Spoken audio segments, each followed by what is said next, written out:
예, 수급 상황 악화 그리고 낙폭화돼 그 안에서 엎치락뒤치락하고 있는 우리 증시 어떻게 투자 포인트를 찾아봐야 될까요? 오늘 상황실에서 자세하게 다뤄드리도록 하겠습니다. 유창희 대표님과 함께할게요. 어서 오세요. 안녕하십니까? 네, 안녕하세요. 오늘 시장 보면 조금 힘이 빠지고 네. 또 마침 내일 옵션 만기일이기 네. 때문에 불안한데 우리는 힘을 내서 전략을 세워드리도록 하겠습니다. 긴급진단 첫 번째 종목은 셀트리온으로 들어가 볼게요.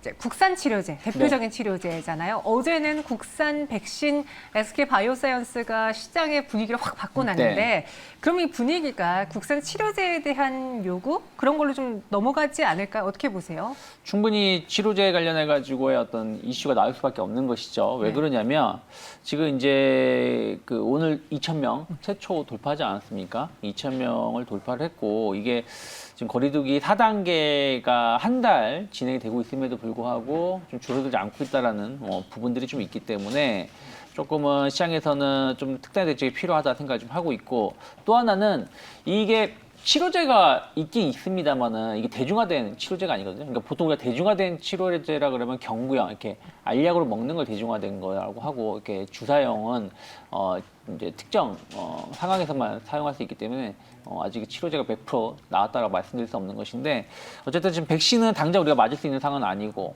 또 치료제가 있다라면 코로나에 대해서도 뭐 두려움이 줄어들 수밖에 없는 부분들이라서 최근에 백신 관련된 종목이 먼저 움직였었고 이제는 좀 치료제 관련해 가지고 무엇이 있을까 이런 부분들이 좀 다시 한번 수급이 좀 들어오고 있지 않나 생각하고 있습니다. 오늘 보니까 코로나19 치료제 투여 대상을 이제 전체로 네. 확대하자라고 신청을 했다고 들었거든요. 그동안은 심각한 네. 환자들, 중증 환자들 위주로 했는데 이게 전체적으로 확대된다라는 거는 아예 그냥 치료제로서의 인정을 받는다라는 또 의미도 갖고 있지 않을까요? 그렇죠. 뭐 이게 아직 확정된 건 아니에요. 네. 이제 셀트리온이 이제 식약처에다 신청을 하겠다라는 것이죠. 그래서 지금은 중증 환자에 대해서 좀 상당히 위험하다. 고위험군이나 중증 환자군에 대해서만 이제 치료를 할 수 있게끔 허가를 받은 것이고 지금 이제 임상 3상이라든지 이런 부분들을 결과를 확인을 하고 조금 이제 중경증 쪽으로 이제 넓히겠다는 얘기가 좀 있었고 이번에 임상 3상 결과가 나쁘지 않은 것 같아요. 그래서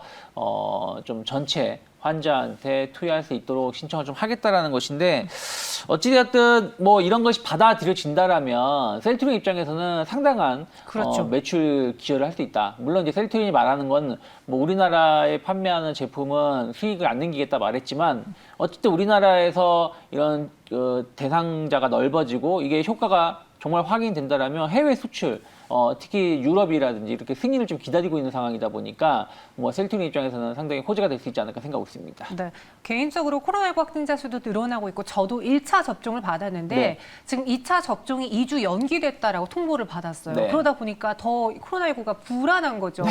치료제라도 아니면 백신이라도 모두 좀 개발이 됐으면 좋겠다. 또 한 국민의 입장으로 네. 그런 생각 갖고 있는데 셀트리온은 또 여기서 잊지 말자 허주마. 네. 허주마 실적도 좋아요. 네, 뭐 허주마 관련해서 어쨌든 이제 이 제네릭 관련해 가지고요, 뭐 셀트리온이 상당히 강점을 갖고 있는 부분들이 좀 있었고 이게 이제 코로나 때문에 좀 가려진 부분들인데 최근에 나온 뉴스를 보니까 일본에서 허주마의 판매가 51% 시장 맞아요. 점유율을 차지했다고 합니다.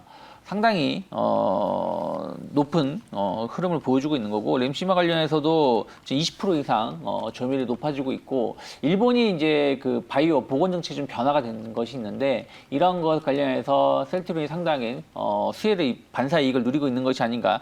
어쨌든 이러한 그 이유 때문에 작년에 우리나라가 의료시장 관련해 수출 흑자를 보여줬었고 네. 그 1등 공신이 셀트리온이었거든요. 그런 것들이 지금도 확인되고 있는 것이 아닌가 생각하고 있습니다. 그럼 셀트리온 오늘 이 시장 안에서 사실 셀트리온마저 무너졌다면 코스피 지수 1% 넘게 빠졌을 텐데 네. 버텨주고 있거든요.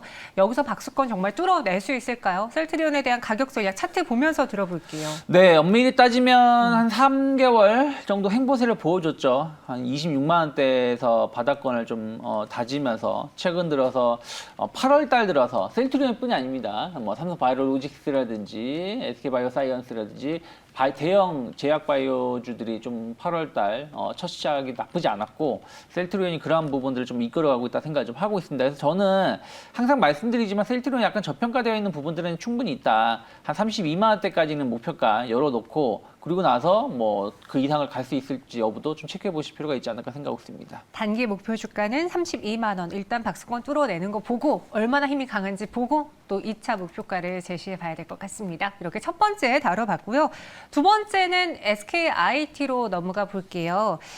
저희가 지난주 이야기할 때만 하더라도 공모가를 넘겼어요. 공모 첫날, 상장 첫날에 주가를 넘겼어요. 이런 좋은 이야기만 하다가 최근 또 일주일간은 쉬고 있어요. 네. 여기에 또 의무부유 물량이 해제가 됐는데 앞으로도 확약 물량 계속 나올까요? 뭐 나올 가능성이 높죠. 네. 이제 3개월 상장된 지 3개월 됐고 뭐 6개월 최대 6개월 의무 보호 예소 물량이 있기 때문에 시간이 경과될수록 이런 물량은 출회될 수 있다 생각하고 있고 어쨌든 주가가 올라온 거 아니겠습니까? 이 회사가 상장한 날 시가 대비해서 하락한 것이지 공모가 대비해서는 상당히 많이 올라온 것이고요. 그리고 지금 상장한 가격 그날 고점 언저리까지도 올라왔기 때문에 뭐 이것을 가지고 있는 투자자분들은 여기서 이제 추가적인 상승 가능성도 열려 있겠습니다만 일단은 좀 단기 이익 실현을 하고자 하는 심리도 충분히 있다 생각을 좀 하고 있습니다. 하지만 뭐 SKIT가 MSCI 편입에 대한 어떤 기대감들, 뭐 이번에 안 된다고 하더라도 그 다음 번이 있고, 또 코스피 200 편입에 대한 어떤 기대감들, 이런 것들은 또 이제 좀 대형 기관의 패시브 자금이 또 들어올 수 있는 부분들이 좀 있어서, 네.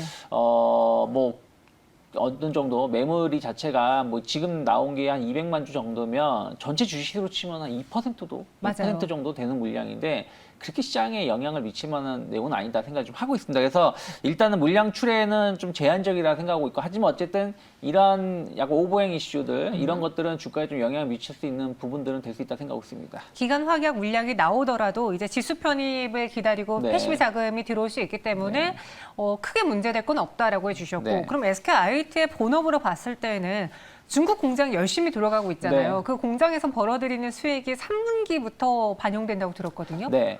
뭐 2분기 실적 상당히 좋게 나왔고요. 네. 그리고 중국 공장, 특히 이 공장 증설 이런 것들도 이제 하반기에 마무리가 되면서 매출을 잡힐 가능성이 높다 생각을 좀 하고 있습니다.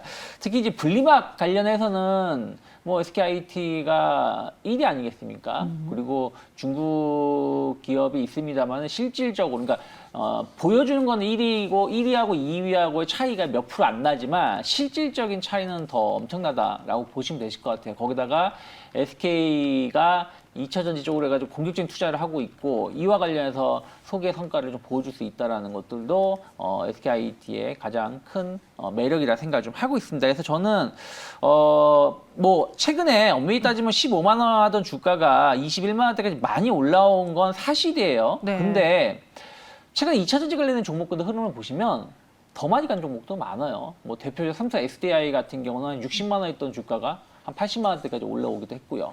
그리고 뭐 에코프로 BM, 에코프로 그룹주 같은 경우는 뭐 어마어마한 상승을 보여줬죠. 그래서 최근에 SKIT가 많이 올라온 것 같긴 합니다만은 엄밀히 따지면 그렇게 많이 올라온 것도 아니다 생각을 좀 하고 있습니다. 그럼 SKIT 상장 초반 이제 계속해서 확약 물량 나올 때 밀릴 수 있잖아요. 네. 그때마다 개인 투자자들은 분할 매수로 담아 볼까요? 가격 전략은요? 일단은 다만 이제 저는 더 갈 수 있다라고 보고 있지만 어쨌든 이제 단기적으로 한 25만 원을 좀 고점을 맞고 좀 조정이 나오고 있는 것이고 흘러내리고 있는 모습들이거든요. 그러니까 이게 그냥 좀 가격 조정이 한번 딱 나왔다가 올라오는 게 아니라 야금야금 흘러내리는 부분들이라서 약간 매물 부담 압박감은 좀 있다 생각 좀 하고 있어요. 그래서 단기적으로 22만 원 정도 올라온다라면 좀 비중 줄이시고 방향성을 확인하고 재접근하는 게 맞지 않을까 생각하고 있습니다.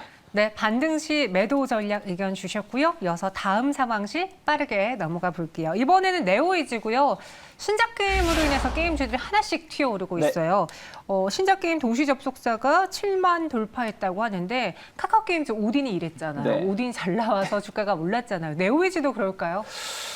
충분히 가능성이 높죠. 특히 네오이즈는 이 블레이스 언리시드가 PC 게임이거든요. 네네. 뭐 오딘이라든지 이건 모바일 게임이고, 그러니까 모바일 게임은 바로 봐도 이 결제 이런 게 확인이 됩니다만은 PC 게임은 아무래도 월정액 서비스로 가는 경우가 많이 있습니다. 그리고 이제 막 오픈을 시작한 거라서 지금 당장 결제가 이루어지진 않겠습니다만은 어쨌든 지금 신규 유저가 동시 접속자가 한 7만 명을 넘는다라는 건 상당히 신작 게임 치고는 많은 인기를 좀 끌고 있는 것이고 PC 게임이라서 약간의 뭐라 그럴까요? 접속자에 대해서 약간 제한 요소는 있을 수 있겠습니다만은 이게 한번 자리를 잡게 된다라면 롱런을 할 수 있다는 부분들 이런 것들을 좀 체크해 볼 수 있지 않을까 생각하고 있습니다. 그래서 또 중국에서도 지금 중국은 아직 서버 그러니까 서비스가 시작하지 않았음에도 불구하고 상당히 중국에서도 좀 관심이 높다라고 평가가 나오고 있기 때문에 향후 성장성 주목해 볼 수 있지 않을까 생각하고 있습니다.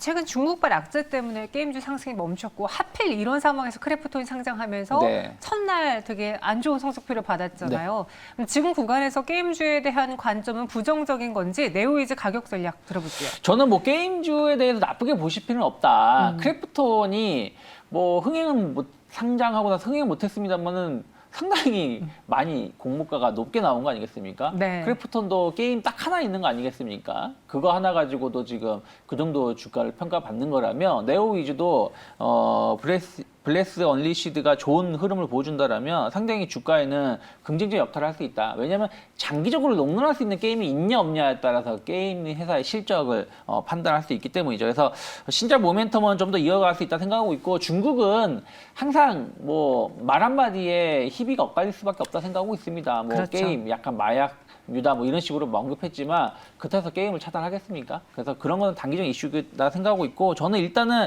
오늘 좀 많이 올라온 부분들은 좀 부담스럽다 생각을 좀 하고 있어요. 그래서 한 4만 원 정도가 어떻게 지켜진지 여부를 좀 체크를 하시면서 이번 주 흐름을 봐야 되지 않을까 생각하고 있습니다. 그러니까 단기 목표라기보다는 이 4만 원이 지지가 되는지를 보고 깨진다면 빠르게 매도를 그쵸. 하고 만약에 네. 깨지지 않는다면은 계속해서 홀딩하는 관점으로 가져가 보시기 바라겠습니다.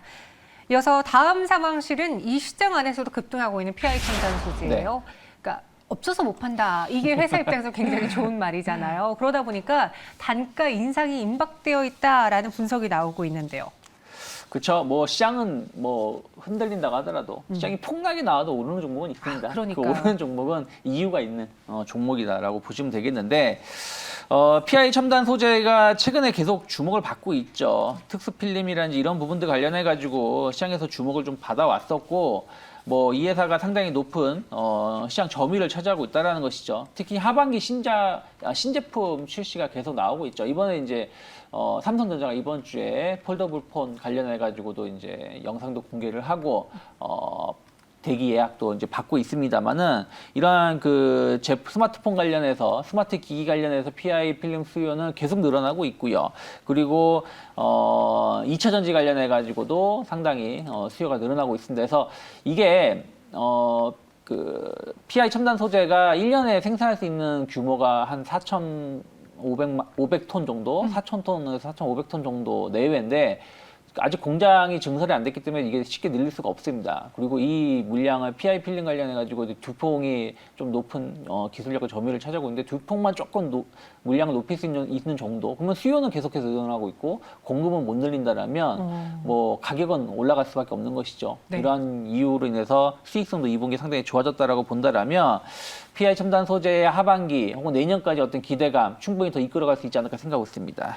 코스피를 이전 상장했잖아요. 네. 그리고 PI 첨단 소재 실적이 잘 나오다 보니까 증권가에서 목표 주가를 한 8만 1,000원까지 보고 네. 있더라고요. 가격 전략 어떻게 세워볼까요? 지금 주가는요. 64,100원. 이렇게 네. 급등했는데 64,100원이에요. 엄밀히 따지면 솔직히 이 회사는 그렇게 비싸다라고 볼 수는 없는 회사예요. 오. 앞으로 성장성이라든지, 그러니까 이게 뭐 압도적인 뭐 기술력을 갖고 있는 부분들도 있고, 그리고 뭐 아까 말씀드린 것처럼 생산하고 판매 체계가 구축된 상황에서 제품 가격을 인상한다는 것은 또 수익성도 좀 높일 수 있는 부분들이라서, 그래서 저는 증권사가 말한 목표가 8만 원, 뭐 단기에 가능하다. 그러니까 보통 증권사가 말하는 목표가는 뭐 6개월, 짧으면 길면 뭐 1년 이상을 좀 바라보는 것인데 이 8만 원은 저는 조기 달성 가능성 열어놓고 접근해 볼 수 있지 않을까 생각하고 있습니다. 네, PI 첨단 소재 목표 주가 8만 원 제시해 드렸습니다. 그리고 여기서 대표님 보내드리려고 했는데 네. 워낙 지금 채팅방에 많은 종목들 중에서도 SK하이닉스가 워낙 많이 올라가지고 저희 좀 점검을 해볼게요. 지금 주가가 5에서 6% 급락하고 있습니다. 6.2% 빠지고 있고요. 차트를 좀 길게 보시면 그동안 반등하려고 했던 그 시도가 무색하리만큼 빠지면서 오늘 저점을 깼어요. 윤재님께서 하이닉스가 너무 떨어져요. 불안해요. 라고 올려주셨는데 저희가 잠시 후에 집중 점검에서 다뤄볼 건데 그래도 여기서 네. 유창희 대표님의 의견도 좀 들어보고 싶어요. 어저께 미국에서 기술주들이 좀 크게 하락을 했고요. 네. 마이크론 테크놀로지가 5% 정도 하락을 했습니다. 거기다가 이제 그런 영향들이 오늘 반도체 관련 종목을 하락시키는 게 됐고 또 삼성전자가 지난주에 8만 원을 돌파를 해서 안착하나 싶었는데 오늘 8만 원을 깼다라는 깼죠. 것이죠. 그러면서 이제 하이닉스의 주가가 뭐 6%대 수직 낙하하고 있다 생각하고 있는데 오늘이 상당히 중요한 변수가 될 수 있다 생각하고 있어요. 왜 그러냐면 이런 식으로 이제 하락을 했을 때는 충분히 그 12만 원대에서 조정 없이 지금 10만 원대까지 20% 정도 조정이 나왔다라면 네. 어느 정도 반등이 나올 수가 있는데 내일이 또 옵션 만기일이기도 하고 약간 마지막 투매의 끝자락일 수도 있는데 오늘 만약에 미국의 물가지표가 좀 높게 나온다라면 나스닥 추가적인 조정 가능성이 있습니다. 테이퍼링 우려감들. 어저께 그 경기 부양, 인프라 투자가 확정됐는데 나스닥이 하락한 것은 결국에는 인프라 투자로 돈을 많이 풀게 되면 물가 상승을 일으킬 수 있다는 우려감들도 상당히 반영된 것도 있거든요. 그래서 그러한 측면에서 보신다라면 오늘 제가 보기엔 투매의 끝자락이지만 한 번 더 조정이 나올 수 있지 않을까. 그러면 지난 11월 달 저점 부근 한 9만 6천 원 정도까지도 한번 확인할 필요가 있습니다. 그래서 다만 그 자리를 크게 이탈할 가능성이 제한적이고 여기서는 기술적 반등 자리가 있기 때문에 무리하게 지금 손절매를 하시기보다는 조금 가지고 계시고요. 오히려 주식이 없으신 분들은 한 번 정도는 저점 매수를 하고 10만 원, 11만 원 중반 정도의 반등을 줬을 때 그러고 나서 방향성을 확인하시면서 비중을 줄이는 게 맞지 않을까 생각하고 있습니다. 여기서 추가적으로 하락이 나올 수도 있지만 어느 정도 투매 끝자락에 온 건 네. 맞기 때문에 지금 구간에서 매도 혹은 손절하는 것보다는 오히려 지켜보시거나 또 안 갖고 계신 분들은 살짝 담아보는 것도 전략이 될 수 있다라고 해드렸습니다. 잠시 후에 집중 점검에서 반도체 주가 대참사 왜 그런지 전해드리도록 할게요. 대표님 여기서 인사드리겠습니다. 고맙습니다. 고맙습니다.